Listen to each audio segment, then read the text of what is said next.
कामगार योजनेतील जुनी शिष्यवृत्ती योजना जी मिळत होती त्यामध्ये आता मोठा बदल करण्यात आला आहे. बदल जो आपण बघणार आहोत त्यासाठी संपूर्ण व्हिडिओ बघा. महत्त्वाची सूचना म्हणजे बांधकाम कामगार कल्याणकारी मंडळाच्या शिष्यवृत्ती योजनेमध्ये मोठा बदल हा करण्यात आला आहे. मोठा बदल म्हणजे इयत्ता पहिली ते इयत्ता 9वी पर्यंत जी शिष्यवृत्ती योजना चालू करण्यात आली होती ती आता बंद करण्यात आली. आता प्रथम अर्ज जो आहे इयत्ता 10वीमध्ये करता येणार. डायरेक्ट आता पहिली दुसरी तिसरी 9वीपर्यंत अर्ज करता येणार नाही, डायरेक्ट थेट 10वीपर्यंत हा अर्ज करता येणार आहे.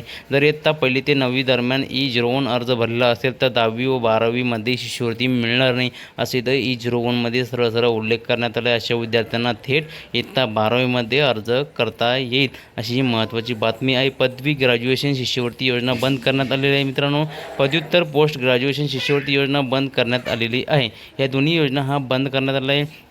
त्यानंतर मेडिकल शिष्यवृत्ती योजना सुरू आहे. पहिलं वर्ष उत्तीर्ण झाल्यानंतर अर्ज करता येणार आहे तुम्हाला, कारण की मेडिकलचं पहिलं वर्ष उत्तीर्ण झाल्यानंतर तुम्हाला अर्ज करता येणार, अगोदर तुम्हाला अर्ज हा करता येणार नाही, तर तुम्हाला शिष्यवृत्ती मिळणार नाही. इंजिनिअरिंग शिष्यवृत्ती योजना ही सुरू आहे. तुम्ही जर इंजिनिअरिंग करत असाल तर पहिलं वर्ष उत्तीर्ण झाल्यानंतर तुम्हाला हा अर्ज करता येणार आहे. कारण की उत्तीर्ण झाल्यानंतर मित्रांनो अर्ज करा, कारण की तुमचा अर्ज हा बाद होणार नाही, हा रिजेक्ट होणार नाही. ही महत्त्वाची बातमी होती. नवीन बदल जो आहे हा शासनाने कल्याणकारी मंडळाच्या बांधकाम कामगारांच्या मुलांसाठी करण्यात आलं आहे. शिष्यवृत्ती योजनेमध्ये करण्यात आलं आहे. महत्त्वाची बातमी जवळच्या मित्रांना शेअर करा.